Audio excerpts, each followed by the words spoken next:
The Statue of Liberty's torch went dark on the night of October 24th, 1929. Not literally, but something extinguished nonetheless. In the marble halls of the New York Stock Exchange, a banker named William Crawford stood at window 17 watching the street below fill with men in good suits carrying empty briefcases. He'd been counting 43 jumpers in the past week. The newspapers would say 47 by month's end. But Crawford knew something the newspapers didn't print, something locked in Vault 7 of the Federal Reserve Bank of New York, archived under Crisis Management Correspondence, October to November 1929. The American dream wasn't dying. It had never existed. The document was 3 pages, typed on a Remington Standard typewriter number 12, the kind with keys that stuck when you hit them too hard. Someone had been hitting them very hard. The memo, dated October 20th, 1929, 4 days before Black Thursday, was addressed to Treasury Secretary Andrew Mellon from an unsigned source within Goldman Sachs. It contained projections, mathematical certainties. The crash was engineered, deliberately triggered, and the phrase appeared 7 times across those 3 pages, always in quotation marks, always with the same bitter sarcasm. Underscore, underscore, quote, underscore, 1, underscore, underscore. Hey, real quick, drop a comment with your city and what you do. Seriously helps us understand who's watching this stuff. Like, if you're staying, subscribe if you want more. Okay, back to it. But to understand what died that October, you have to go back to when the phrase first appeared, not in some politician's speech, not in a patriotic poem. The first documented use of the American dream in its modern sense appears in James Truslow Adams's book, Quote 3, published in 1931. 2 years after the crash, Adams was writing an autopsy, not a celebration. He defined it as underscore underscore quote underscore for underscore underscore. Note the verb tense, should be, not is, not was, should be, conditional, aspirational, already dead on arrival. But Adams was documenting something older, much older. The mythology stretched back to 1630, to a sermon preached by John Winthrop aboard the ship Arbella, 11 days before the Puritan settlers reached Massachusetts Bay. Winthrop stood on deck, Atlantic spray freezing on his beard, and spoke of underscore underscore quote underscore 5 underscore underscore. His words were recorded by his deputy, Thomas Dudley, in a journal now held in the Massachusetts Historical Society archives, catalogued as underscore underscore quote underscore 6 underscore underscore. Winthrop never said underscore underscore quote underscore 7 underscore underscore. He said something colder, more conditional, quote 8. Then came the threat hidden in poetry. Quote 9. They failed, not immediately, not obviously, but systematically, methodically. The contradictions were built into the foundation. Winthrop's City Upon a Hill was constructed by indentured servants, within 20 years by enslaved Africans. The first slave ship, the White Lion, arrived in Virginia in 1619. The cargo manifest listed 20 and odd Negroes. The manifest is preserved in the Virginia Colonial Records, available through the Library of Virginia, accession number 42,684. 20 and odd. They couldn't even be bothered to count exactly. This was the same year the Virginia House of Burgesses held its first session, establishing, quote, 12 in the New World. Democracy for some, slavery for others. The American dream's first contradiction, documented in parallel archives, same year, same colony. Thomas Jefferson wrote the words in 1776, "All men are created equal." He wrote them at a portable desk he designed himself, a mahogany writing box with a hinged top and a secret drawer. The desk is now in the Smithsonian, catalog number DCA.DC.NMAH.206997. Jefferson wrote those words while enslaving 207 human beings at Monticello. The slave inventory for 1776 survives. It's held in the Thomas Jefferson Foundation archives, collection number 5412, names listed alphabetically. Men valued between $200 and $400, women less, children least. One of those names was Sally Hemings. She was 3 years old in 1776. By 1787, she would bear Jefferson's first child. She was 14, he was 44. The contradiction wasn't hidden, it was structural. Benjamin Franklin owned slaves until 1781, then became an abolitionist. George Washington freed his slaves in his will, but only after his wife died, and only his slaves, not hers, because legally hers weren't his to free. The men who wrote "All men are created equal" were arguing about which men counted. The documents show it. The Federalist Papers, written between 1787 and 1788, never once mentioned slavery by name. They use euphemisms, other persons, such persons as any of the states now existing shall think proper to admit. Number 54, written by James Madison, argues that slaves should count as 3/5 of a person for purposes of representation, not taxation, representation. The slave states wanted their enslaved populations to count for congressional seats while denying them humanity. The compromise was mathematical, inhuman, documented in Article 1, Section 2, Clause 3 of the Constitution. Still there, never amended, just superseded. The American dream was always about who got to dream it. The phrase gained traction slowly. Alexis de Tocqueville toured America in 1831 and 1832, interviewing hundreds, from presidents to prisoners. His notebooks, archived at Yale's Beinecke Rare Book Library as part of the __quote_17_, contain a recurring observation written in French, then crossed out, then rewritten, __quote_18__. His published work, __quote_19__, softened this. Editors pressured him. The myth was more profitable than the truth. By the mid-19th century, the dream had a formula. Horatio Alger published it in 1868 with __quote_20__. The first of 119 novels about street urchins becoming millionaires through __quote_21_. Alger's personal papers, donated to Harvard's Houghton Library in 1926, reveal something darker. Alger was expelled from his ministry in 1866 for, quote, 22 with boys. The scandal was suppressed. He moved to New York and wrote fantasies about pure young men rising through virtue. The books sold 30 million copies by 1900. The author of the American dream mythology was a disgraced pedophile writing fairy tales. The irony was archived but unexamined for a century. The dream industrialized. Carnegie, Rockefeller, Morgan. The narrative was simple. They started with nothing and built empires through hard work. The reality was archived in the Senate Banking Committee reports of 1893, particularly the testimony regarding the Panic of 1893, preserved in the National Archives, Record Group 46. Andrew Carnegie started with a job his uncle secured for him at the Pennsylvania Railroad. John D. Rockefeller's first business loan came from his father, William Avery Rockefeller, a con man who sold fake cancer cures and bigamously married a Canadian woman while maintaining his legal family in New York. The loan, $1,000 in 1859, worth approximately $35,000 today. J.P. Morgan inherited his father's banking connections and London capital. Not one started from nothing. Each leveraged existing wealth and connections. The mythology required amnesia about origins. The workers knew. The Pullman strike of 1894, the Homestead strike of 1892, the Ludlow massacre of 1914, when Colorado National Guard and private security fired on striking coal miners and their families, killing 21, including 11 children who suffocated in a pit they dug beneath their tent. The massacre was photographed. The images are held in the Denver Public Library's Western History Collection, photo ID X9671 through X9679. One photograph shows a child's shoe next to a burned tent pole. The shoe is tiny. The tent pole is charred white. The mine owner was John D. Rockefeller, Jr.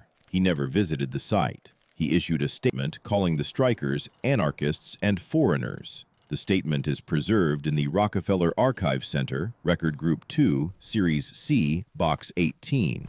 The dream didn't include coal miners' children. World War I changed the vocabulary. Propaganda required new language. The Committee on Public Information, established in April 1917, employed thousands to sell the war. Their internal memoranda, declassified in 1974 and now held in the National Archives, Record Group 63, show deliberate crafting of American values narratives: liberty, democracy, opportunity, the dream by another name. One memo, dated July 7, 1917, from CPI Chairman George Creel to President Wilson, explicitly states, "We are not merely fighting for territory or trade. We are selling a vision of America that may not exist yet, but which the world must believe exists now." Selling, not describing, selling.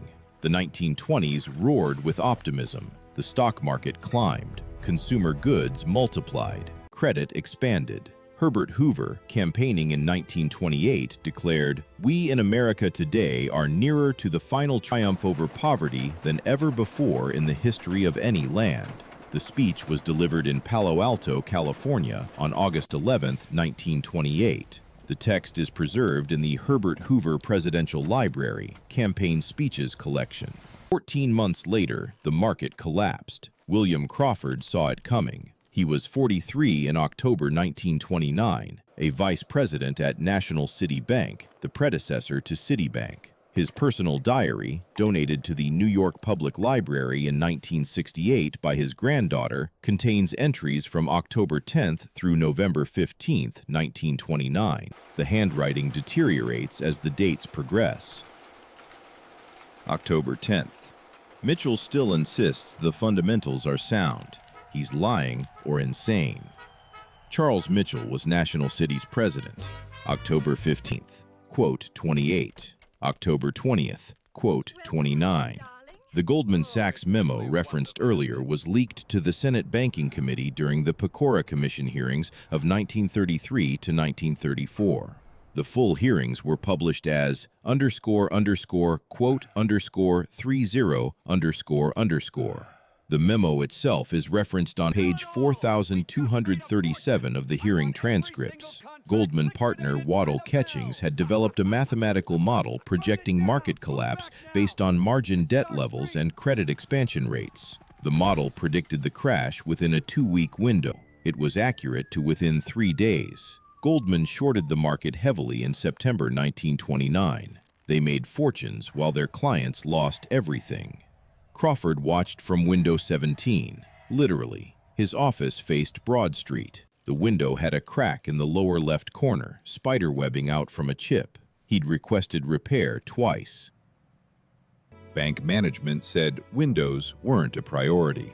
October 24th, 1929, 2:17 p.m. The crack splintered further. Someone had thrown something. Crawford looked down. A man in a gray suit, no hat, was bent over on the sidewalk, vomiting. The man straightened up, wiped his mouth with his hand, looked up at the building, made eye contact with Crawford, smiled, then walked toward the East River. The diary entry for that day, quote, 31. 25,000 banks failed between 1930 and 1933. Depositors lost everything. No insurance, no recourse. The archives of the Federal Deposit Insurance Corporation, established in 1933, contain folders labeled __, quote, _32__. One folder marked __, quote, _33__, includes a letter from a depositor named Margaret Holbrook, dated March 17, 1931. Holbrook was 62, a widow, a former school teacher. Her life savings, $3,412, accumulated over 37 years. The bank closed on March 9th. Her letter, handwritten in blue ink on lined paper torn from a school notebook, reads, ___, quote, _34__.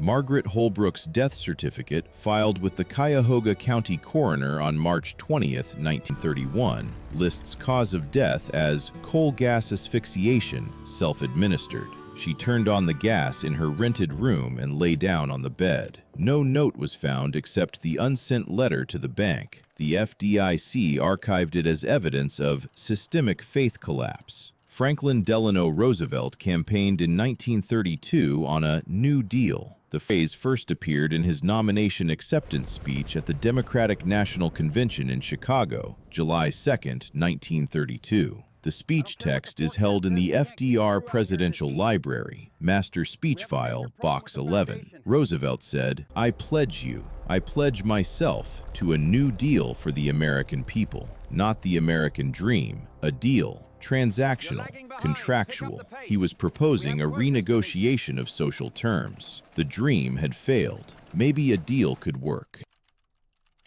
The New Deal's archives fill warehouses. The National Archives facility in College Park, Maryland, houses over 200,000 cubic feet of records from New Deal agencies. The Works Progress Administration alone produced 8 million jobs and 60 million documents. The documents show something the mythology obscures. The New Deal was segregated. The Federal Housing Administration, established in 1934, created the modern mortgage system and redlining. FHA underwriting manuals, archived in Record Group 31, explicitly warned against, quote, 39 and recommended denying loans in neighborhoods with black residents. The manual from 1938, Section 9, Paragraph 3 states, quote, 40 government policy, written, archived. The American dream was whites only. The contradiction ran through everything. The Civilian Conservation Corps employed 3 million young men in conservation work. The enrollment records, digitized and available through the National Archives catalog, show segregated camps. Black enrollees were assigned to separate, usually inferior camps. Camp inspection reports from 1935 note quote, 41 with notation that black camps had older equipment, fewer educational programs, and less access to permanent job placement. The inspector's signature appears on each report. Nobody was hiding it. This was policy. World War II briefly unified the mythology. The enemy was clear. The cause was just. 16 million Americans served. The casualty lists, maintained by the National Archives in Record Group 407, show 405,399 dead. But even war was stratified. Black soldiers served in segregated units until President Truman's Executive Order 9981, signed July 26, 1948. The order itself, preserved in the Truman Presidential Library, contains a handwritten note in the margin, quote, 42 It did. The Dixiecrats split from the Democratic Party in 1948. The civil rights movement's origins are archived in the consequences of desegregation orders. The post-war boom created the suburbs. The GI Bill, officially the Servicemen's Readjustment Act of 1944, provided education and housing benefits to returning veterans. The Act's implementation records, held in the Veterans Administration archives, show systematic discrimination.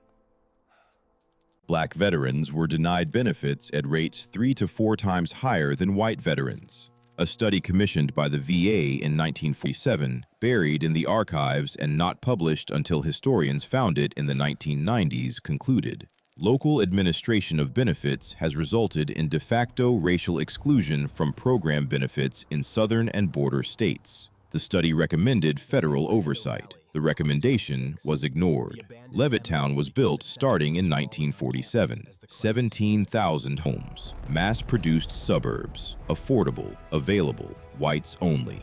The sales contracts, archived in the Levittown Public Library Historical Collection, contained explicit racial covenants. No dwelling shall be used or occupied by members of other than the Caucasian race. William Levitt, the developer, defended the policy in a 1954 interview with Reader's Digest.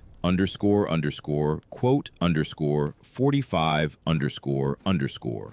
The American dream had a color line drawn in contract law. The 1950s mythology was television generated. Quote, 46, quote, 47, quote, nuclear families in suburban homes with white picket fences. The archives of the Museum of Broadcast Communications contain script development notes from these shows. One note from a 1957 48 planning meeting, archived in the show's production files, states, no controversial topics, no racial integration, no economic hardship, aspirational but attainable. The audience should feel this life is possible for them, even if statistically it isn't. Propaganda by sitcom. The dream as half-hour episode with commercial breaks. The reality was documented elsewhere. Michael Harrington published The Other America in 1962, exposing that 40 to 50 million Americans lived in poverty.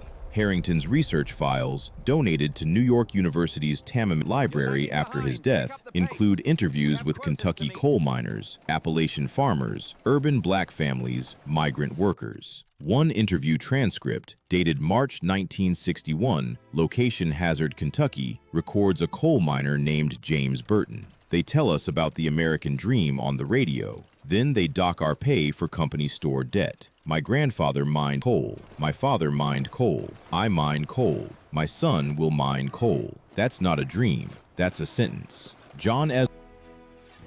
Kennedy read Harrington's book, a memo from Kennedy to his advisors dated December 4, 1962, preserved in the Kennedy Presidential Library, references, quote, _52_, and states, quote, _53_. Kennedy was assassinated 11 months later. Lyndon Johnson launched the War on Poverty in January 1964. Johnson's personal papers, held at the LBJ Presidential Library, include a handwritten note on the War on Poverty speech draft. This is the dream made policy. Finally, if we fail at this, the whole thing collapses. They failed. Not immediately, not completely, but systematically. The Office of Economic Opportunity, the War on Poverty's administrative agency, produced annual reports from 1964 to 1973. The reports are archived in Record Group 381. The first year showed promise. Poverty rates declined. Job training programs enrolled hundreds of thousands.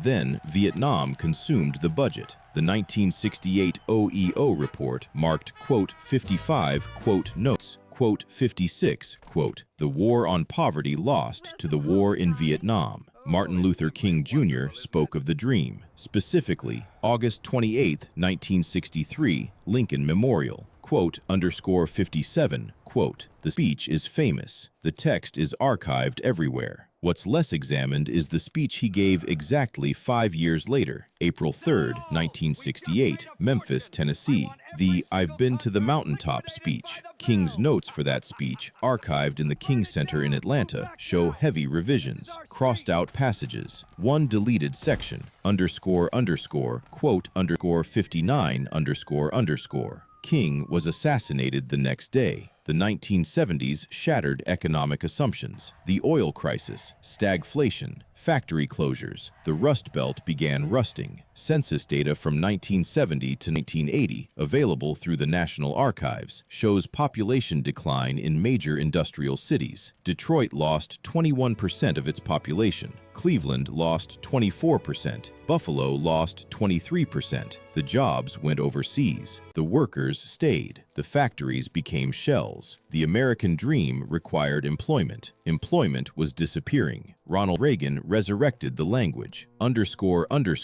Quote, _60__. The 1984 campaign film showed white fences, church steeples, weddings, flags. Reagan's speechwriter, Peggy Noonan, later published her diaries. The entry for July 4, 1984, preserved in her personal papers at Boston College's John J. Burns Library, quote, _61__. The campaign worked. Reagan won 49 states. The policies contradicted the rhetoric. Tax cuts for the wealthy, deregulation, union busting, the air traffic controllers strike in August 1981. Reagan fired 11,000 strikers. banned them from federal employment for life. The ban wasn't lifted until Bill Clinton did so in 1993. The transcripts of Reagan's internal discussions, released from the Reagan Presidential Library in 2011, show calculation.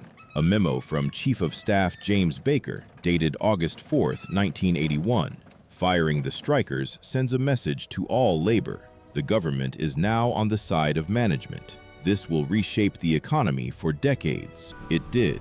Union membership declined from 23% of the workforce in 1980 to 11% by 2010. The wealth gap began expanding. Congressional Budget Office data, published annually and archived in the Library of Congress, shows the trend clearly. From 1979 to 2007, the top 1%'s income grew by 275%. The middle 60% grew by 40%. The bottom 20% grew by 18%. The American dream was increasingly a zero-sum game. Someone else's gain required your stagnation. The 2008 financial crisis made it explicit. The housing bubble burst. Banks collapsed. The government bailed out the banks. You're lagging behind. Pick up the pace. The bailout documentation, archived in the Federal Reserve's public records, shows the numbers. $700 billion to banks through the Troubled Asset Relief Program,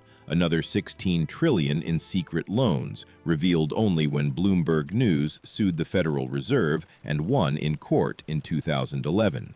The court documents, Federal Reserve System versus Bloomberg LP, show the Fed fought to keep the loans secret. They lost. The revelation, banks that claimed to be solvent were receiving trillions in hidden support. Homeowners got nothing comparable. 5 million homes foreclosed between 2007 and 2012.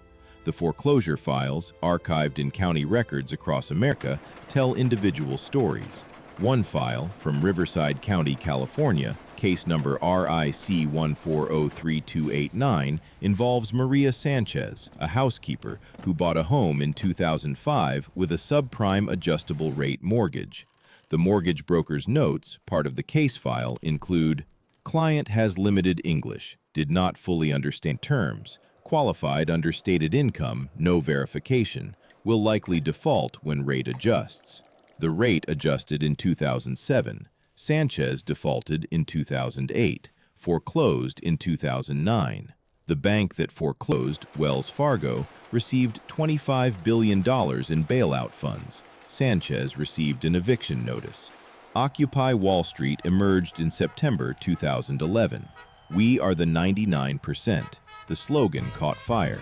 Zuccotti Park in Manhattan filled with tents.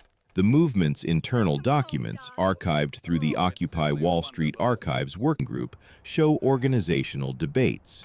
One debate, whether to make demands. Some argued for specific policy changes. Others argued demands would legitimize the system. The minutes from the September 23, 2011 General Assembly meeting record the split. __quote_65__ the NYPD cleared the park on November 15, 2011. No demands were ever formalized. The energy dissipated. The dream became debt. Student loan debt reached $1.7 trillion by 2020. The Department of Education's annual reports, available through their archives, show the progression.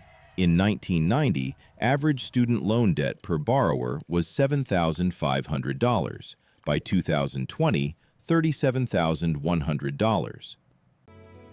Adjusted for inflation, that's a real increase of over 200%.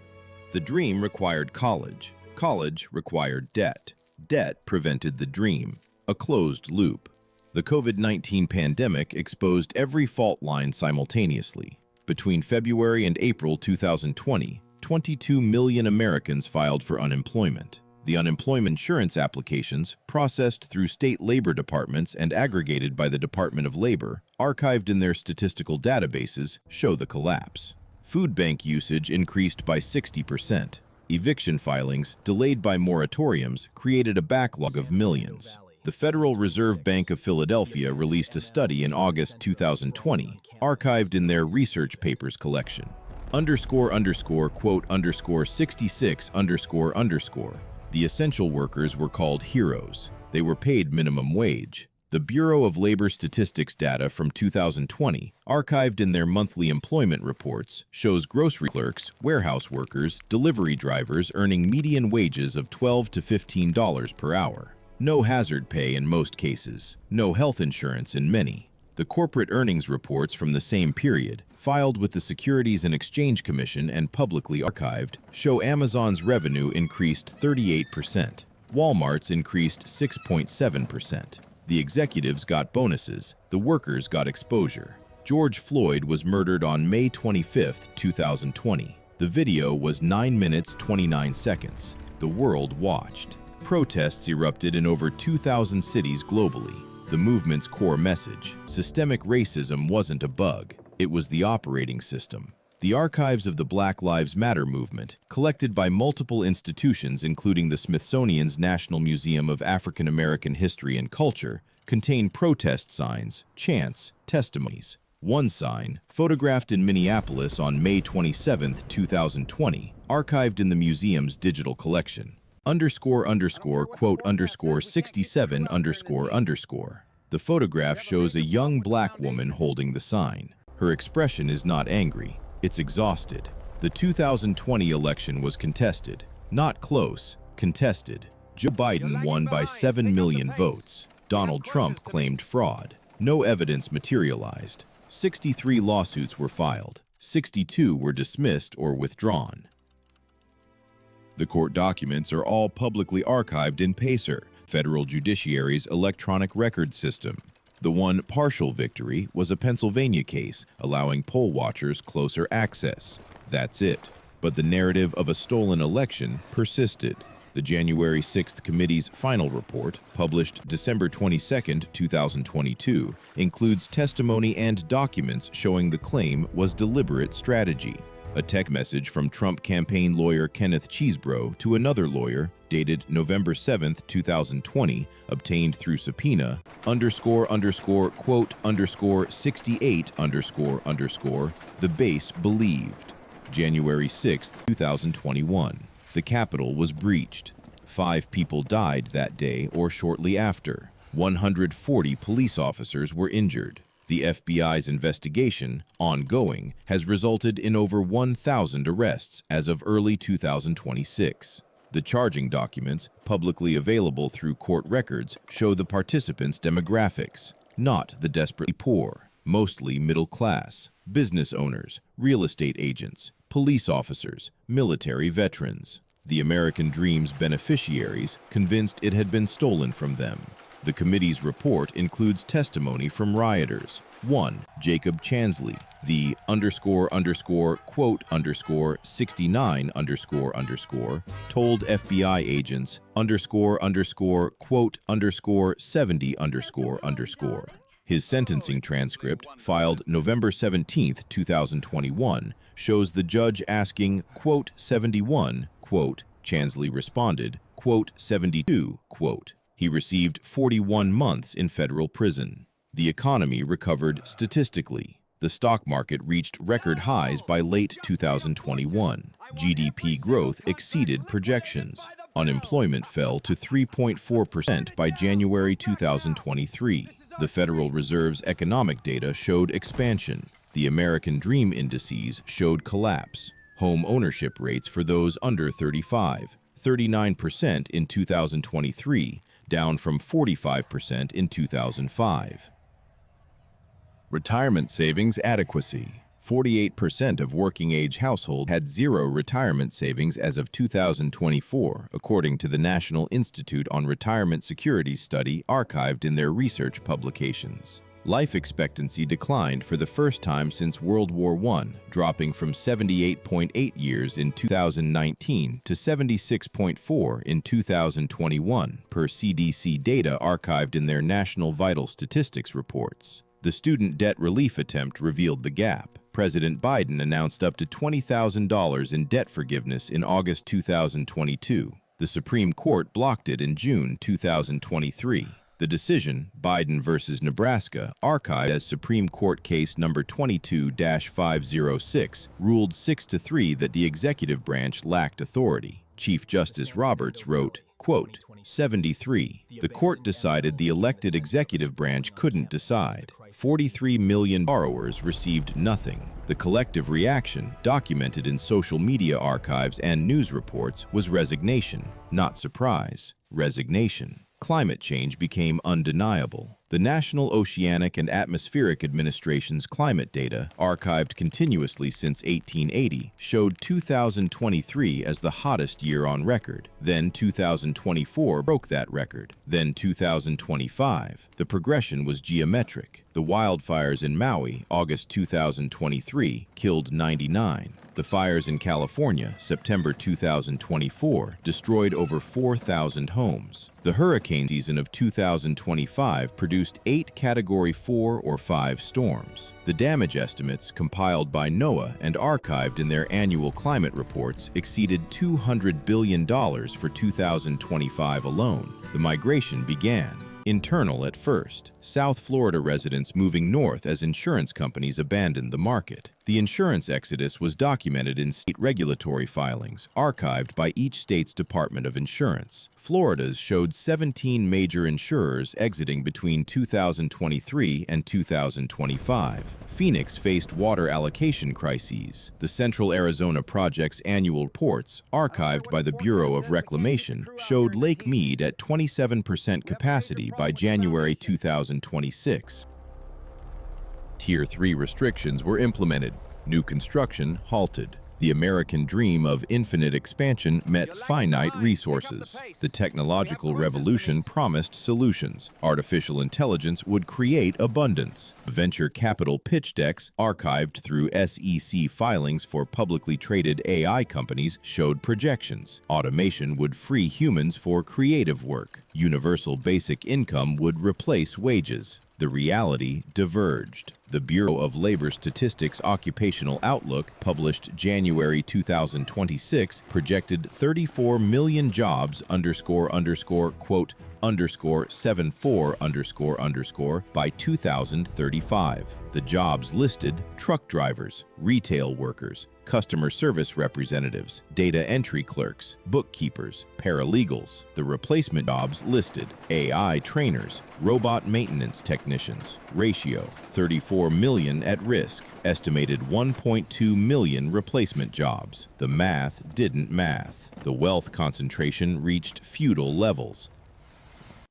The Federal Reserve's distributional financial accounts, updated quarterly and archived in their database, showed that as of the fourth quarter of 2025, the top 1% held 32.3% of all household wealth. The top 10% held 70%. The bottom 50% held 2.5%. The bottom 50%, half the country, owned 2.5% of everything. The trend line was clear. The Institute for Policy Studies published, quote, 75 in March 2026, archived in their policy reports collection.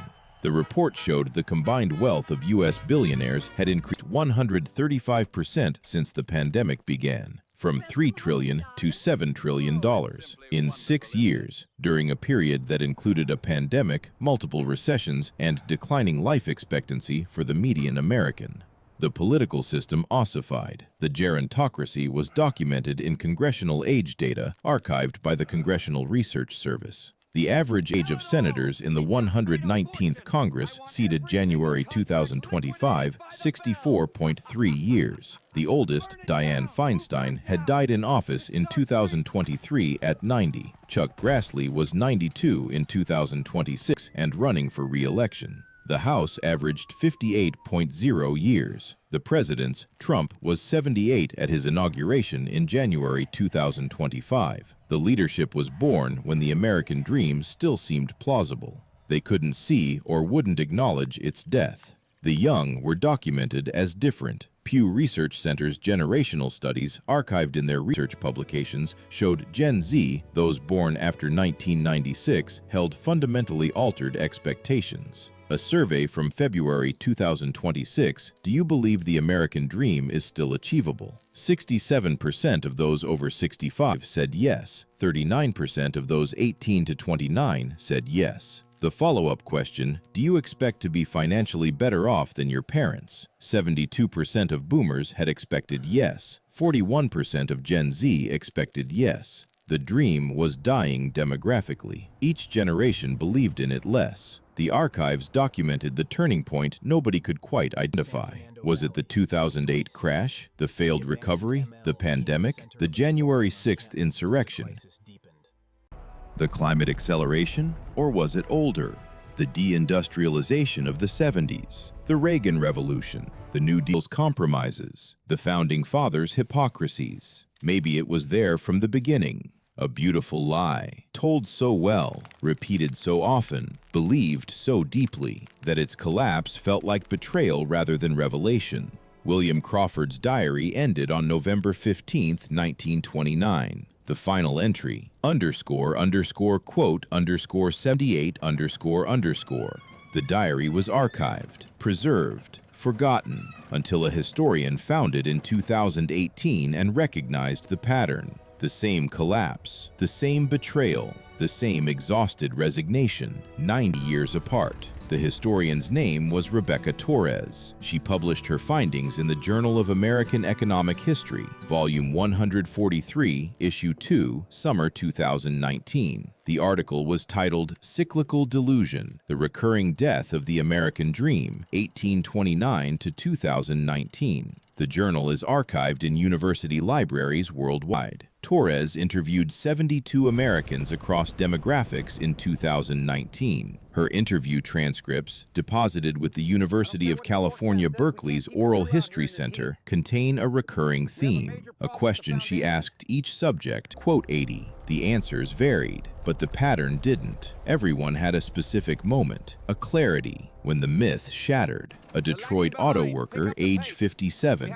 when the plant closed in 2009 and they told us our pensions were gone. 40 years, just gone. A Texas school teacher, age 34. When I calculated I'd be paying my student loans until I was 63. I teach children about opportunity while drowning in debt for my education. A California programmer, age 28. When I realized I make 6 figures and still can't afford a house in any city where my job exists. The math doesn't work. The dream requires math that doesn't work. A Florida retiree, age 71. When my husband's cancer treatment bankrupted us despite Medicare, we did everything right. Saved, insured, still lost everything to medical bills. The dream has asterisks, fine print, they don't mention until you're already dying. Torres died in December 2025, not old, 47, cancer. The GoFundMe for her medical expenses, archived through the platform's public records, raised $43,000. Her treatment cost $470,000. The insurance denied coverage, claiming experimental therapy not covered under her policy. She spent her final months fighting the insurance company instead of the cancer. Her last email to a colleague, forwarded to the Oral History Center as part of her archival collection, dated November 2nd, 2025, __quote_85__. The GoFundMe remained active after her death to pay the debts. Her widower, Marcus Torres, posted an update on January 8th, 2026, __quote_86__. By early 2026, the systems were failing visibly. The infrastructure collapsed locally first. The Francis Scott Key Bridge in Baltimore collapsed on March 26, 2024, after a container ship collision. Investigation reports, released by the National Transportation Safety Board in December 2025 and archived in their public docket, showed deferred maintenance, inadequate safety systems, and budget cuts. 6 construction workers died. The bridge had been rated structurally deficient since 2011. Repairs were perpetually postponed. Too expensive, not urgent, until collapse. The pattern repeated nationwide. The American Society of Civil Engineers Infrastructure Report Card for 2025, archived in their publications, gave America a C- overall. Drinking water systems, D+. Roads, D. Public transit, D-. The estimated cost to repair, $4.5 trillion by 2030. The allocated funding, approximately $1 trillion. The gap, unsurmountable under current political will. Meanwhile, the space billionaires launched rockets. Elon Musk's SpaceX, Jeff Bezos's Blue Origin, Richard Branson's Virgin Galactic. The launches were documented exhaustively. The company's SEC filings showed billions invested in space tourism and Mars colonization. The juxtaposition was archived in photographs. One image, widely circulated in March 2026, showed a homeless encampment in the foreground, hence along a Los Angeles freeway, with a SpaceX rocket launch visible in the distant sky. The photographer, Antonio Reyes, archived the image with the caption, "The American dream leaves Earth. The American reality stays grounded." The political rhetoric hadn't caught up. Both parties still invoked the dream. The State of the Union address, January 28, 2026, delivered by whoever was president, the mythology required the ritual, contained the phrase __quote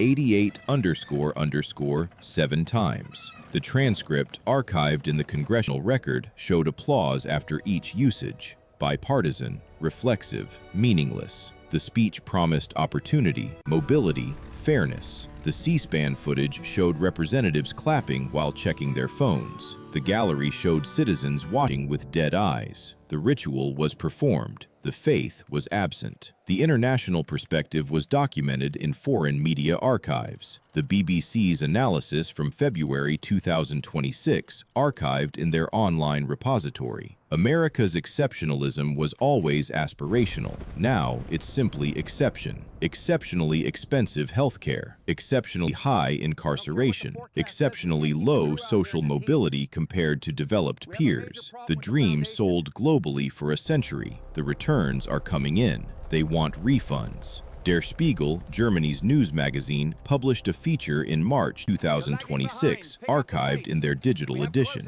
__quote _90 __. The article interviewed Germans who'd emigrated to America in the 1990s and 2000s seeking opportunity. All were planning to return or had returned. One quoted Hans Dietrich, a former software engineer in Silicon Valley. "I came for the innovation and freedom. I found innovation captured by monopolies and freedom defined as the right to go bankrupt from medical bills. The dream was good marketing. Germany has higher taxes and actual healthcare. I choose boring reality over exciting mythology." The American Embassy's visa application data, available through State Department archives, showed the shift. Applications for emigration from the U.S. to Canada increased 47% between 2020 and 2025. To European Union countries, 63% increase. To Australia and New Zealand, 51% increase. The American dream's direction reversed.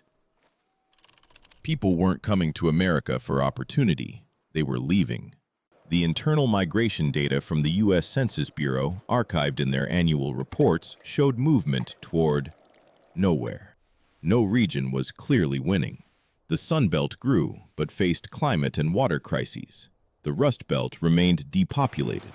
The coasts were unaffordable. The pattern was diffusion, spreading out, looking for somewhere that worked, finding nowhere that did. The mental health crisis was archived in statistics. The CDC's National Center for Health Statistics reported in January 2026, suicide rates had increased 33% since 2000. Drug overdose deaths exceeded 110,000 in 2025. The deaths of despair, suicide, drug overdose, alcohol-related, were documented as primarily affecting working-age Americans. The demographic being destroyed was the one the dream theoretically served. The faith communities documented the shift. Pew Research's Religious Landscape Studies, archived annually, showed the rise of the __quote _92 those claiming no religious affiliation. In 2007, 16%. In 2026, 31%. The correlation was documented in deeper surveys. Loss of economic security tracked with loss of religious faith. The dream was quasi-religious. When it failed, the whole meaning structure collapsed. People didn't just lose belief in opportunity, they lost belief in narrative, in progress, in meaning itself. The archives accumulated, every failure documented, every contradiction recorded, every promise broken and preserved. The National Archives in D.C. holds the official records, but the real archive is distributed. County courthouses with foreclosure files, hospital billing departments with medical bankruptcy records, university financial aid offices with student debt data, coroners with death certificates listing causes the system created. The American dream's death wasn't one event. It was millions, archived individually, recognized collectively. Too late. March 20th, 2026, a Tuesday. Nothing significant happened that day, and that was exactly it. The significance of nothing significant happening anymore. The quiet capitulation to permanent crisis as the new normal, archived in the unremarkable headlines and unread statistics. Somewhere in Valencia, a person was reading this, wondering when it would get better, when the turn would come, when the dream would resurrect. The archives don't show resurrection, they show repetition. The Gilded Age, the Great Depression, the stagflation 70s, the 2008 collapse, the pandemic crash. Each time, temporary recovery. Each time, worse inequality afterward. Each time, the myth re-promoted. Work hard, play by the rules, success will follow. The archives show the rules were written by those who already won. The game was rigged from the foundation. The dream was the anesthetic, keeping the marks playing, hoping, buying lottery tickets, blaming themselves when they lost. William Crawford understood in 1929. Rebecca Torres understood in 2025. Millions understood privately, individually, in moments of clarity they couldn't afford to sustain. Because understanding meant confronting the void, the absence of meaning, the betrayal of promise, the exhaustion of hope. The American dream didn't die. It was never alive. It was a story, told by winners to losers, to keep them working, to keep them hoping, to keep them from recognizing the theft. And when they finally did recognize it, too late, too tired, too deep in debt to fight, the story just moved on, found new believers, younger, more desperate, ready to believe, ready to work, ready to lose. The archives preserve it all. Future historians will write their papers, their dissertations, their definitive accounts. They'll document how obvious it was, how clear the data, how predictable the collapse. They'll wonder why nobody stopped it. They'll miss the point. The point wasn't that nobody could stop it. The point was that stopping it required acknowledging it, and acknowledging it meant giving up the dream. And giving up the dream meant facing reality, and reality was unbearable.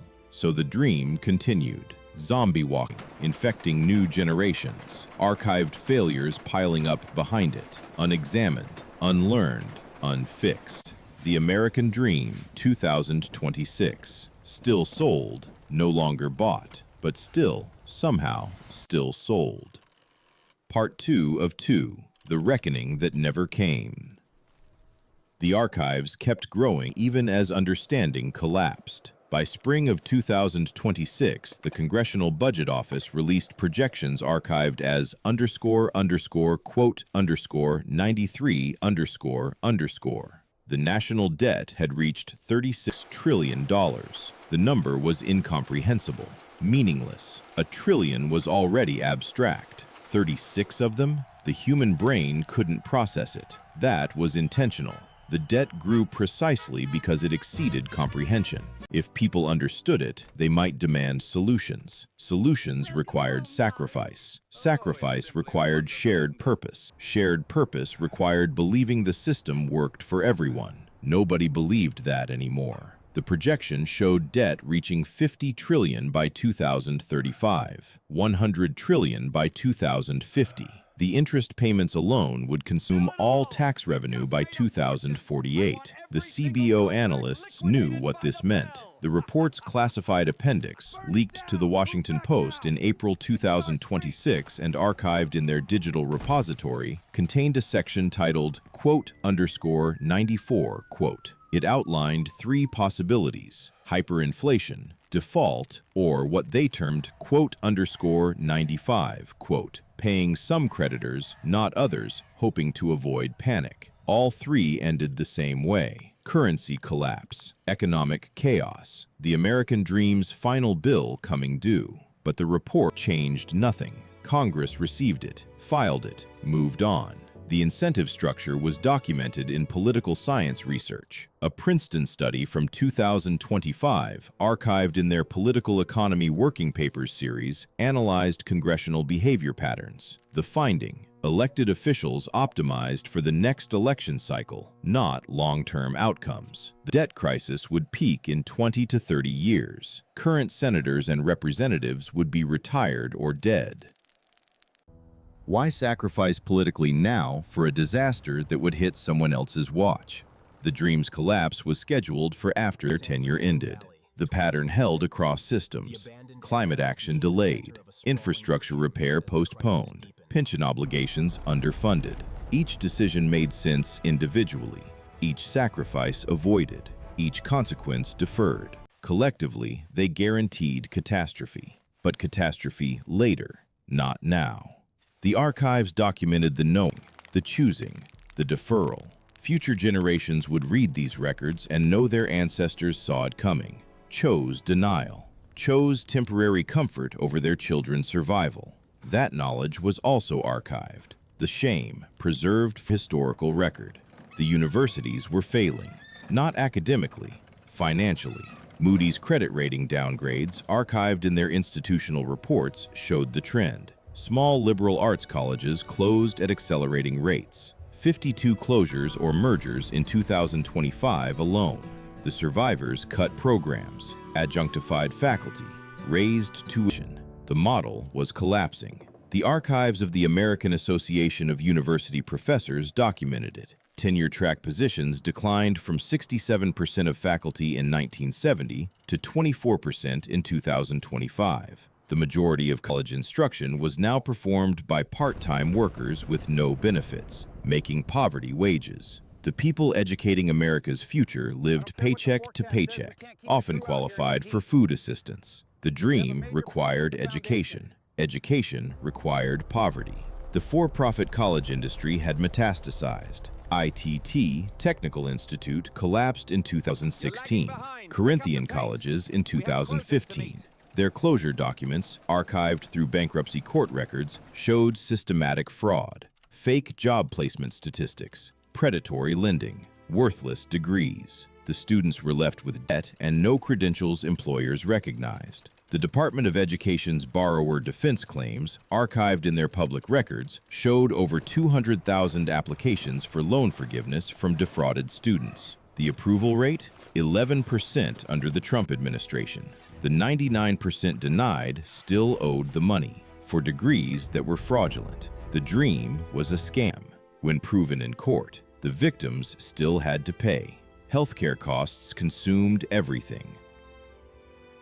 The Peterson KFF Health System Tracker, archived continuously with updated data, showed the progression. In 1970, healthcare was 7% of GDP. By 2026, 19.3%. Nearly 1/5 of the entire economy spent on healthcare, for worse outcomes than peer nations spending half as much. The maternal mortality data from the CDC, archived in their health statistics reports, showed America ranked 55th globally, behind Serbia, behind Bosnia, behind Saudi Arabia. Women died in childbirth in America at rates not seen in developed nations. The leading cause? Inability to afford prenatal care. The insulin pricing scandal was fully documented. The Senate Finance Committee's investigation, released January 2026 and archived in their public reports, showed the scheme clearly. 3 manufacturers, Eli Lilly, Novo Nordisk, Sanofi, controlled 96% of the insulin market. They raised prices in lockstep. A vial that cost $6 to manufacture sold for $275. Diabetics died rationing insulin. The deaths were documented. Alex Smith, age 26, died June 2017 rationing insulin after aging off his mother's insurance. His story was archived through his mother's advocacy work with the nonprofit __96_96__. She testified before Congress in April 2019. Her testimony is in the congressional record. Congress did nothing. Alex Smith stayed dead. Insulin prices stayed high until public pressure in 2023 forced partial reductions. 7 years too late. The archived death certificates of those who died rationing insulin between 2017 and 2023 numbered in the hundreds. Each preventable, each archived, each unavenged. The opioid epidemic's archives filled federal courthouses.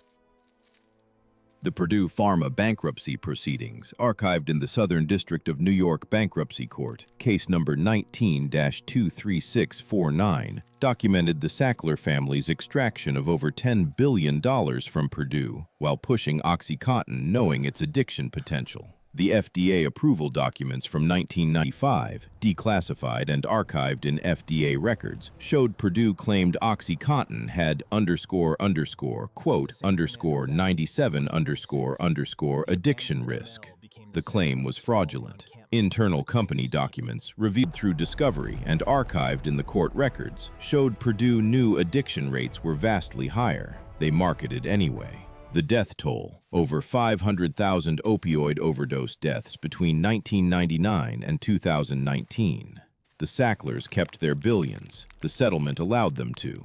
The dream killed 500,000. The killers kept their wealth. The criminal justice system's archives showed the other side of the dream's failure. The Sentencing Project's reports, archived annually, documented America's incarceration rate, 639 per 100,000 population. Higher than Russia, higher than China, higher than Iran. The total incarcerated population, 1.9 million in 2026. The racial disparity was archived in every dataset. Black Americans, 38% of incarcerated population, 13% of general population.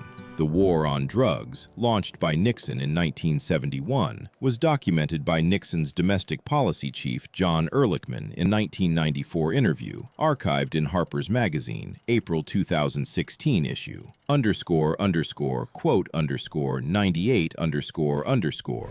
The private prison industry's growth was archived in SEC filings. Core Civic and GEO Group, the two largest, were publicly traded. Their investor presentations, archived through SEC EDGAR database, showed the business model explicitly. Growth required increased incarceration. Their annual reports noted changes in crime rates as a risk factor that could negatively impact our revenues. Lower crime meant lower profits. The incentive was to imprison more people. The contracts with states, obtained through public records requests and archived by research organizations like In the Public Interest, included bed guarantees. States had to keep prisons at 90 to 100% capacity or pay penalties. The dream imprisoned its failures, profitably.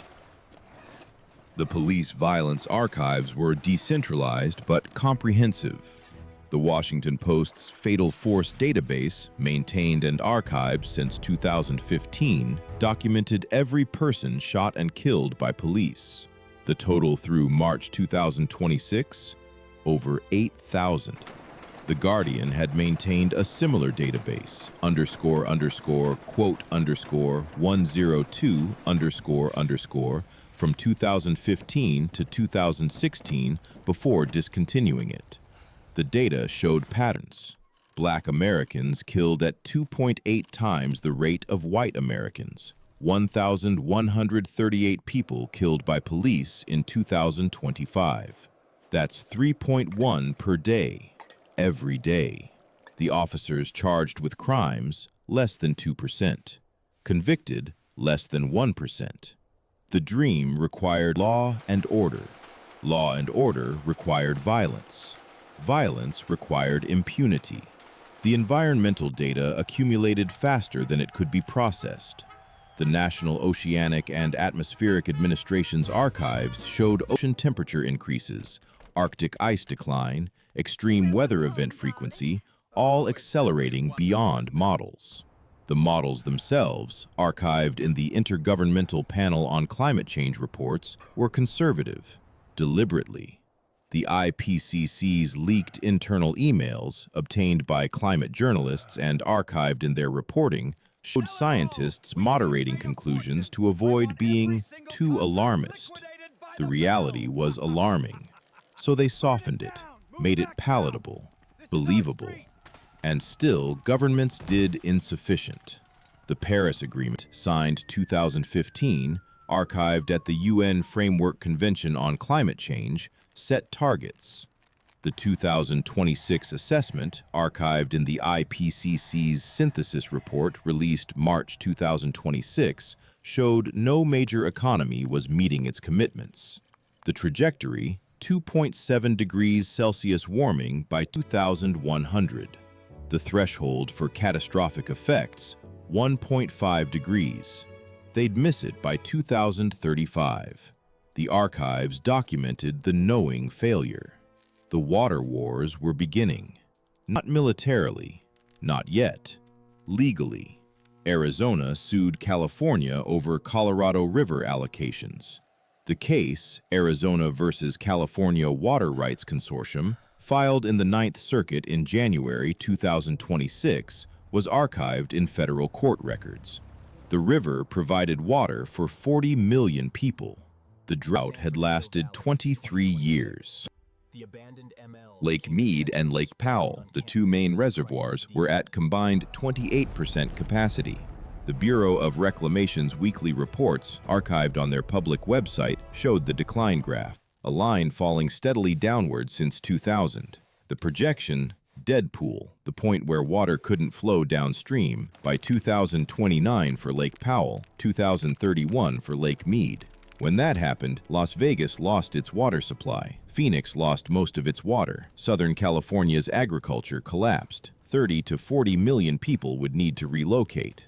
Plans for this were classified. The leaked documents, obtained by ProPublica and archived in their investigative reports, showed federal agencies had no real plan, just projections of chaos. The food system was documented as fragile. The Department of Agriculture's archived reports showed consolidation. 4 companies controlled 80% of beef processing. 3 companies controlled 63% of pork processing, 65% of chicken. The COVID pandemic had revealed the vulnerability. When processing plants closed, farmers euthanized livestock they couldn't process. Millions of animals destroyed while food banks ran empty. The archived footage from April 2020 showed the contradiction. Farmers plowing crops under, dumping milk, killing chickens, while unemployment offices were overwhelmed with people who couldn't afford food. The system couldn't distribute what it produced. It could only profit. No profit, no distribution. People starved beside abundance. The consolidation extended to seeds. Monsanto, acquired by Bayer in 2018, controlled most genetically modified seeds. The acquisition documents, archived through SEC filings and European Commission competition reviews, showed Bayer paid $63 billion. That cost would be extracted from farmers. Seed prices increased. Patent enforcement increased. Farmers couldn't save seeds from their own crops. They had to buy new seeds annually. The Indian farmer suicide epidemic, documented by the Tata Institute of Social Sciences and archived in their research publications, showed the outcome. Debt from seed and pesticide costs drove farmers to suicide. Over 300,000 farmer suicides in India between 1995 and 2025. Many drank the pesticides they couldn't afford. The companies called this, quote, 104. The archives called it mass death. The automation conversation intensified through 2025 and into 26. The corporate reports were explicit. Amazon's annual shareholder meeting in May 2025, transcribed and archived in their investor relations records, featured Jeff Bezos discussing the path to full warehouse automation by 2030. The current warehouse employment, 1.5 million workers. The projected employment after automation, 200,000 maintenance and oversight workers, 1.3 million jobs eliminated.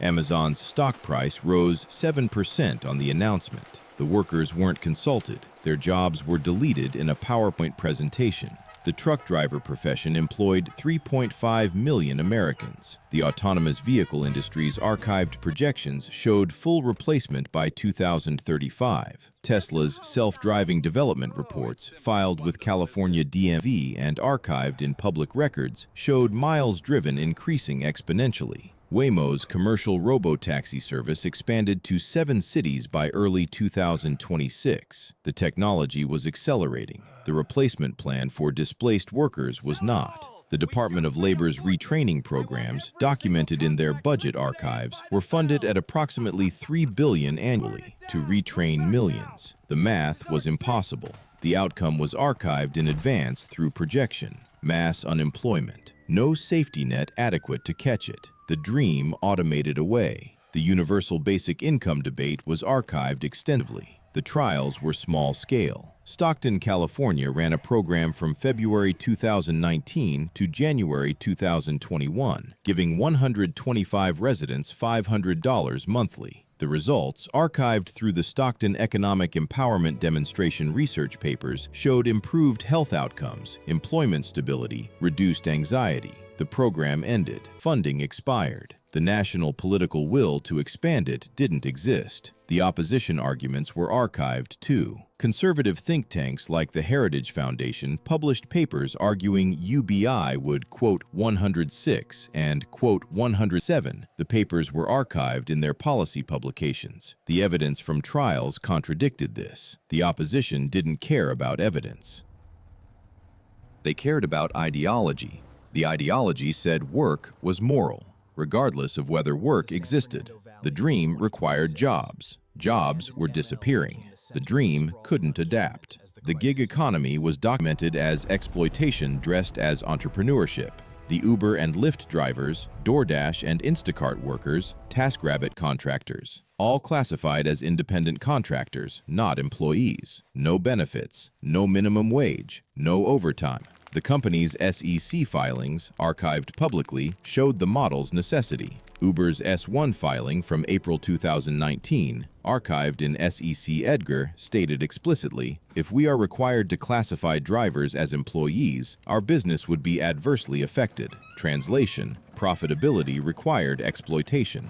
The California Assembly Bill 5, passed in 2019 to force reclassification, was gutted by Proposition 22 in 2020. The Proposition campaign, documented in campaign finance records archived by the California Secretary of State, showed gig companies spent $205 million, the most expensive ballot measure in state history. They bought the right to classify workers as contractors. The workers' wages, documented in academic studies archived in labor economics journals, averaged below minimum wage after expenses. The dream was now driving strangers around in your own car while you depreciated the vehicle and paid for gas and insurance. Freedom, flexibility, poverty. The social fabric was archived as tearing. Robert Putnam's Bowling Alone, published 2000, documented declining civic engagement. His follow-up research, archived through Harvard's Kennedy School, showed the trend accelerating. Church attendance down, union membership down, community organization participation down,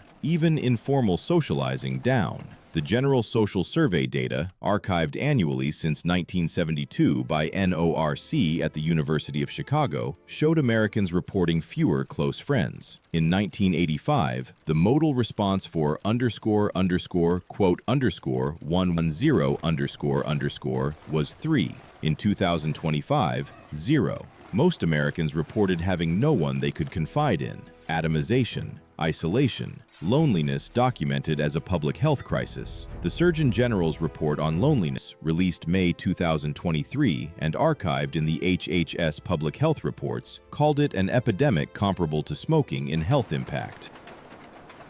The mortality effect of sustained loneliness, equivalent to smoking 15 cigarettes daily.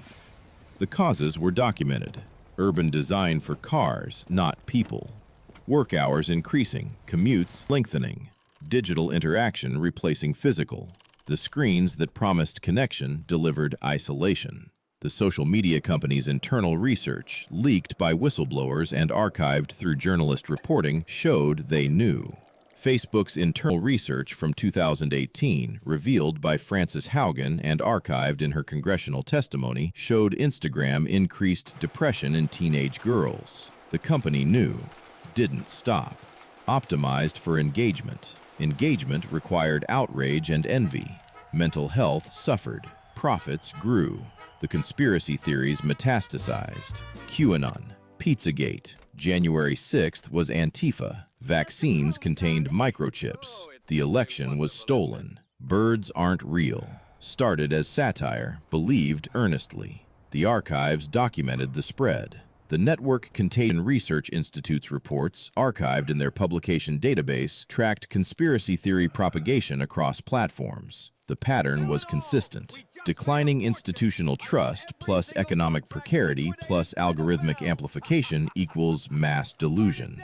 The dream's failure created void. Conspiracies filled it, gave pattern to chaos, villains to blame. Simple explanations for complex collapse. The archives showed Google search trends. Why is my life hard? Returned economic explanations. Who is making my life hard? Returned conspiracies. The second question was asked more. People preferred villains to systems. Villains could be fought. Systems required understanding. Understanding required education. Education required time and money. Both were scarce. So conspiracies won. The political polarization was archived in every dataset. Pew Research's political polarization studies, archived annually, showed the parties separating. In 1994, median Democrat and median Republican had overlapping policy positions. By 2026, zero overlap. The furthest left Republican was right of the furthest right Democrat. The parties occupied separate realities. The media consumption data, archived in Reuters Institute digital news reports, showed separate information ecosystems. Conservatives watched Fox News, Newsmax, OAN. Liberals watched MSNBC, CNN, read different newspapers, different websites, different facts. The shared reality required for democracy was archived as historical. It no longer existed. The violence was increasing. The Gun Violence Archive continuously updated and archived documented mass shootings. Their definition, 4 or more shot in single incident. 2025 saw 636 mass shootings. That's 1.7 per day. The total gun deaths, 48,379, the highest ever recorded. The legislation proposed, nothing that passed. The pattern was archived across decades. Mass shooting, thoughts and prayers. Proposed legislation, filibustered or failed. Next mass shooting, repeat. Definition of insanity archived as normal politics. The school shooting drills were documented through Education Department records. Active shooter drills were now standard. Elementary school children practiced hiding, barricading doors, staying silent. The psychological impact studies, archived in pediatric psychology journals, showed increased anxiety, trauma symptoms. But the alternative was being unprepared when the shooting came, because the shooting would come. The statistics said so. The archives documented parents sending children to school not knowing if they'd return. Every day, the dream's children rehearsing death. The Supreme Court's archives showed the rightward shift. Conservative supermajority achieved with the confirmation of Amy Coney Barrett, October 2020. The decisions followed. Roe v.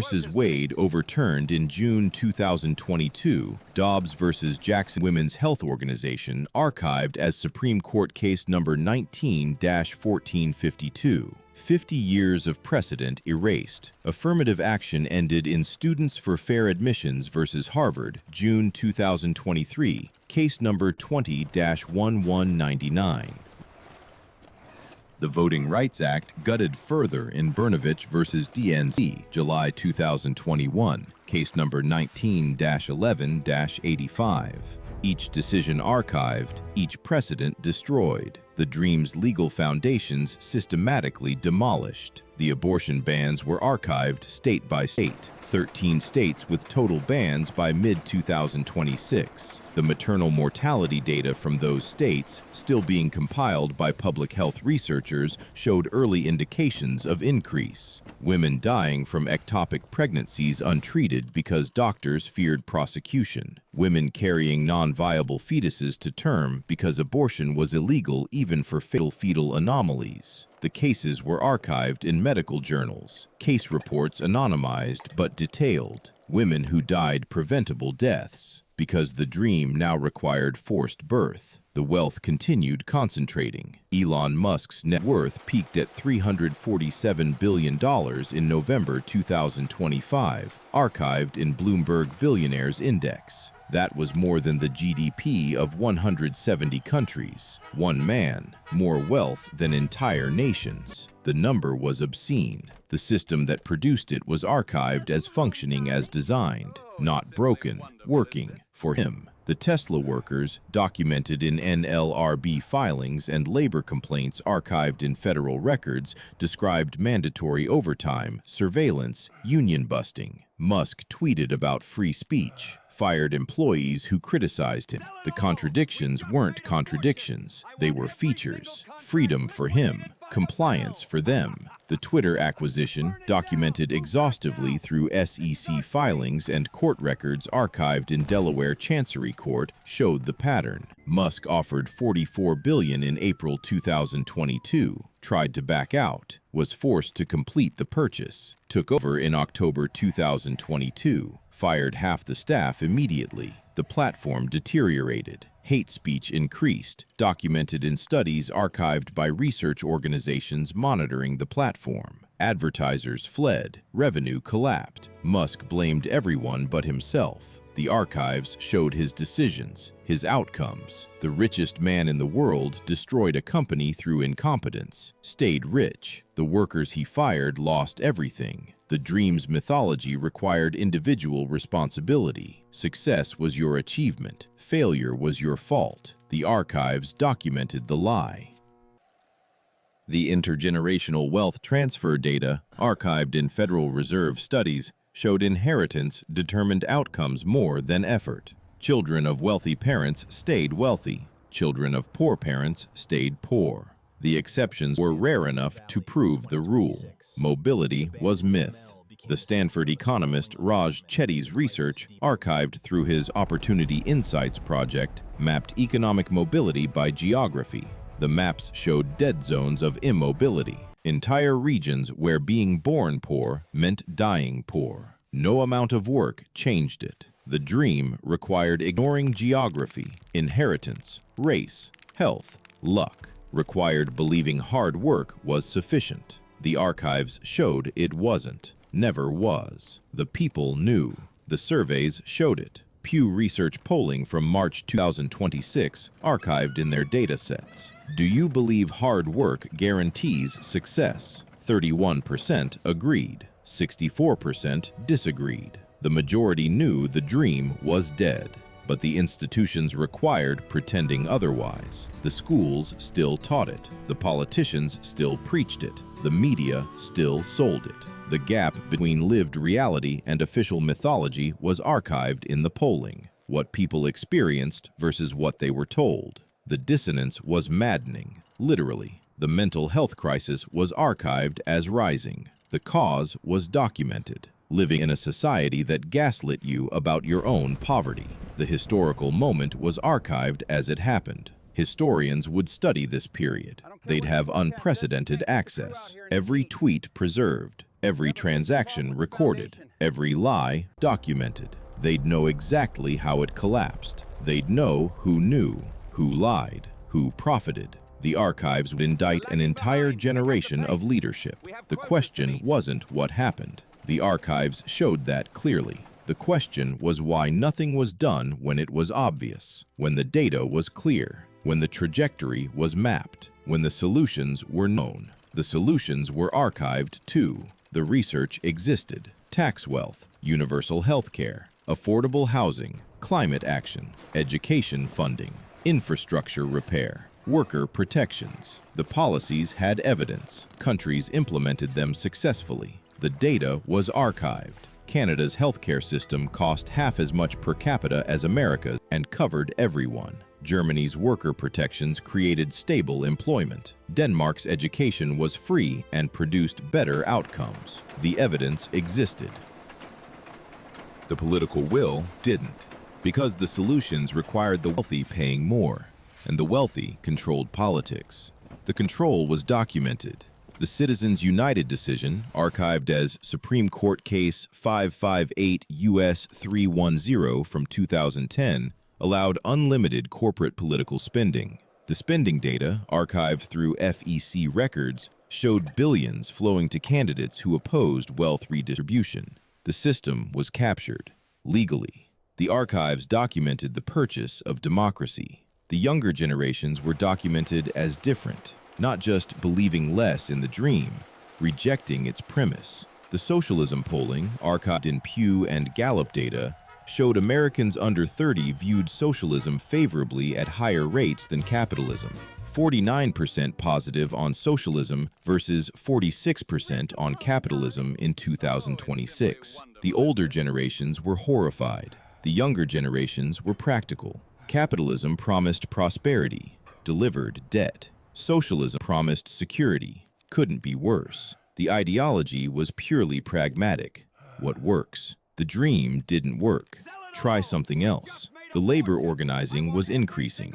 The Starbucks unionization wave, documented through NLRB filings archived in federal labor records, showed over 300 stores unionized by March 2026. Amazon workers in Staten Island voted to unionize in April 2022, documented in NLRB case number 29-RC-2-7-7-0-7-7. The union was decertified later, but the attempt was archived. The pattern showed workers recognizing individual negotiation failed. Collective action was necessary. The dream's individualism was archived as obstacle.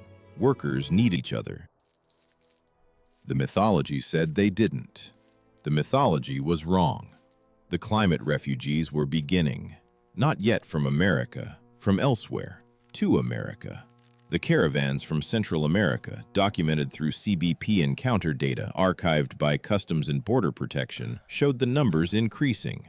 The causes were archived in climate research. Drought destroying agriculture in Guatemala, hurricanes devastating Honduras, heat making El Salvador unlivable. The climate refugees came north, were met with walls, detention, family separation. The cruelty was policy. Documented in the Zero Tolerance Memo from Attorney General Jeff Sessions, April 2018, archived in DOJ records. The memo explicitly ordered family separation as deterrent. The deterred were climate refugees fleeing collapse. The dream built walls against the consequences of its own emissions. The internal climate refugees would come next. That was archived in projections. The NOAA sea level rise maps, archived in their climate data portal, showed coastal inundation by 2050, Miami underwater, New Orleans gone, Charleston flooded. The population, hundreds of millions globally, millions in America. They would move inland. The infrastructure didn't exist. The plans didn't exist. The housing didn't exist. The political will didn't exist.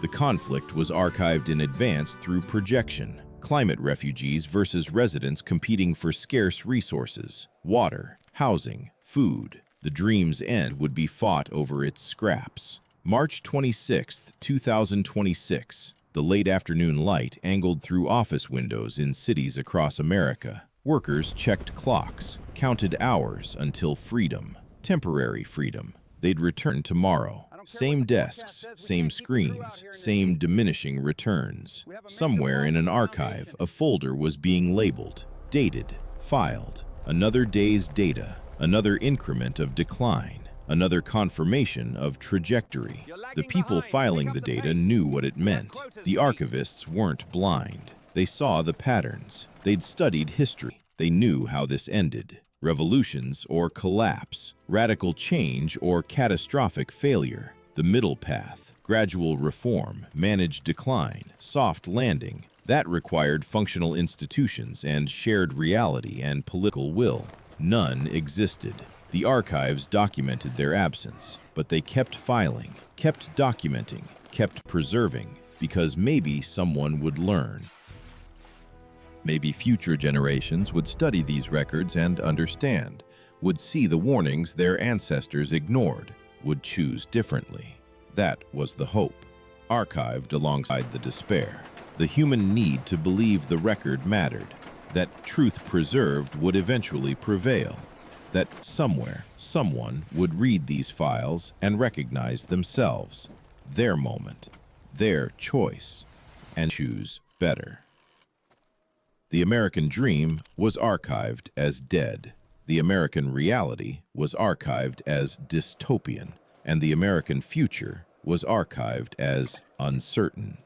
3 possibilities documented: continuation, slow, grinding decline into oligarchy, climate chaos, and collapse; revolution, violent upheaval, unpredictable outcome, probably worse before possibly better; or transformation, mass political mobilization, structural change, redistribution, the dream rebuilt on honest foundations.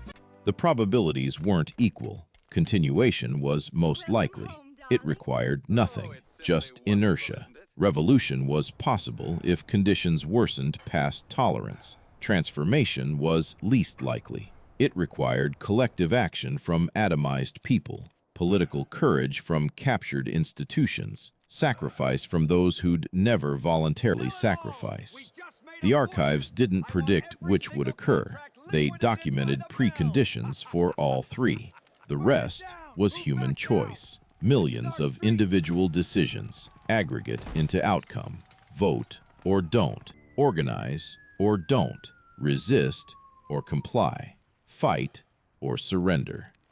The dream was dead. Something would replace it. The archive was open. The ending unwritten. The choice archived as pending. In a small apartment in a city that doesn't matter because it could be anywhere, a person sat at a screen reading statistics they didn't want to believe. Their student debt balance, their bank account balance, the gap between them, the impossibility of closure. They'd done everything right, studied hard, graduated, worked, saved what they could. It wasn't enough. It would never be enough. The math didn't work. The system was broken. They knew it intellectually. Now they knew it viscerally. The dream was dead, had been dead. They'd just been dancing on its corpse, calling it alive. The archives wouldn't record their name. They weren't important, not a president or billionaire or someone whose choices moved markets. Just another data point, another file, another confirmation. One more person who worked hard and stayed poor. One more believer who lost faith. One more American who woke up from the dream and found nightmare real. The window next to their desk showed the street below, people walking, each carrying their own version of this realization, or not yet, still believing, still hoping, still chasing the mirage. The archive would record them all eventually, the believers and the broken, the faithful and the fallen, all sorted, filed, preserved. For historians who'd wonder why nobody stopped it when the data was clear, the warnings were explicit, the outcome was obvious. The answer was archived too, in 1,000 different documents, memos, studies, testimonies. They knew.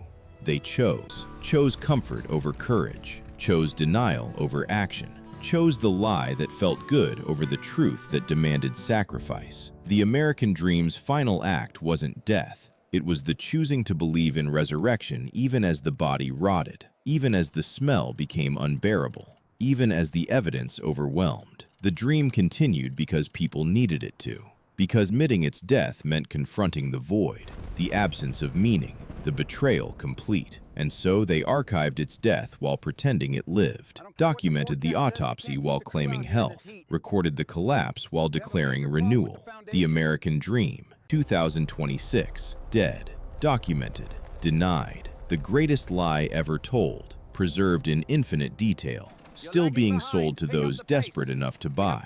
The archives would remain, long after the collapse, long after the choosing, long after the reckoning that never came. Future scholars in whatever came next would sift through the files and find this moment, this knowing, this failure, and they would wonder, as historians always wonder, how people could see so clearly and change so little, how knowledge led nowhere, how documentation prevented nothing, how the dream died 1,000 deaths in 1,000 archives and still, somehow, staggered on, undead, infecting the desperate, promising the impossible, delivering the inevitable. The last entry would be dated, filed, archived. One more data point in the infinite record. The American dream is dead. Long live the American dream. The contradiction preserved, the lie immortalized, the truth archived and ignored. As it always was, as perhaps it always would be. The office lights turned off automatically, energy saving. The street below emptied slowly. Another day ended. Tomorrow would bring another, and another. The archives would grow. The dream would continue dying. And someone, somewhere, would still believe, would still work, would still hope, would still lose. And the great machine would continue, grinding slowly, inexorably, toward whatever ending the archives had already documented, but no one had quite believed. The record was complete. The story was told. The ending was written in files and folders and databases and documents across a nation that promised everything and delivered its opposite. The American dream began as a lie about the past, became a lie about the present, and ended as a lie about the future. All of it preserved, all of it documented, all of it archived for a reckoning that never came, that perhaps never would, that maybe, and this was the final archived truth, was never meant to. The American dream was never a dream. It was a story told by owners to workers, and the only part that was ever truly American was the ending, the knowing betrayal, the documented theft, the archived collapse. The reckoning postponed, the bill deferred, the future sold, the present consumed, the past revised. And through it all, somehow, impossibly, the lie continued, archived and alive, dead and dancing, the greatest American story ever told. Filed, dated, preserved. 2026. Still here, still dying, still refusing to admit death, still archived as both warning and epitaph, still unlearned.